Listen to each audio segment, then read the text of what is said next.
Good to go? Yeah, when you're ready. Brilliant. Joe, Yeah. first I will get the big question out of the way first of all. How's the head feeling?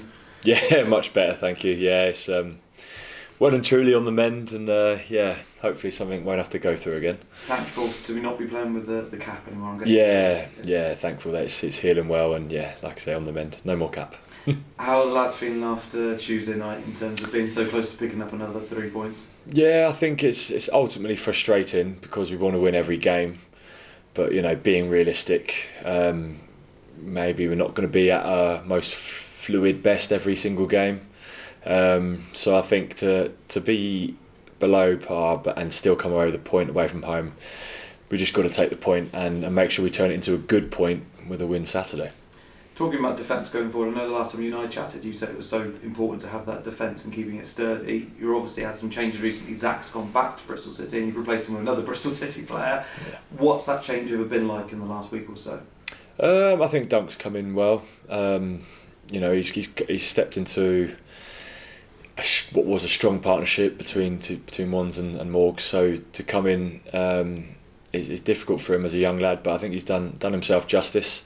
But it is tough. It is whenever you change the back line, there's going to be a level of adaptation to go on.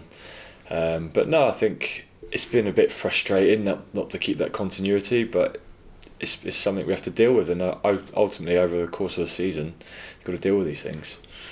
Welling, a club that seems to be quite hard to read from what I've looked from the research I've done into them. Although they're sitting quite low down on the table and they haven't picked up a huge amount of points, they don't look like an easy side to play against. I think you could probably say that for most teams in this division. I don't think anyone is ultimately easy to play against.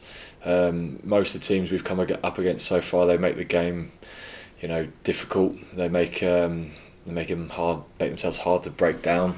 Felt that definitely at Tuesday against Chippenham. I thought, to be fair to Chippenham, they defended well behind the ball, got their 11 behind the ball and defended their half quite well.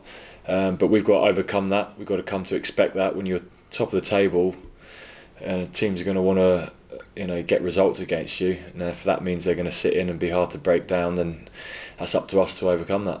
Were you frustrated to break the winning run, or did it not really play on your mind? I guess you're still unbeaten, aren't you, over that old stretch? Yeah, listen, everyone wants to win every game and keep the winning run going for the rest of the season, but we're still unbeaten, and ultimately, as long as we are at where we want to be at the end of the season, no one's going to worry about the runs. It's all about being at the right part of the table, and the old cliches come out when you get to this point, I think, of the season and you're doing well. You just got to take each game as it comes and try and win as many games as you can. As a keeper, how do you measure success in your own personal goals over the course of a season? It's not any one measurement. I don't think you can come in and say, I want to get X amount of clean sheets or concede X amount of goals throughout the rest of the season. It's sort of, I like to think of it as a team goals anyway, because it takes a whole team to get a clean sheet, ultimately measuring the success as a goalkeeper, it's on performance levels, it's on how we as a unit defended the box that game, things like that, rather than going, I want this many clean sheets. Everyone in the team wants a clean sheet, not just me. So I think as long as we do our job as a unit, I'm happy. And will you be thankful to not have a midweek game next week? I think we all will, just because it's been quite a hectic schedule, bit of travelling involved. It'd be nice to have a free week and prep for that game that weekend. Which we'll discuss next week. Yeah, exactly. Thanks, Jeff.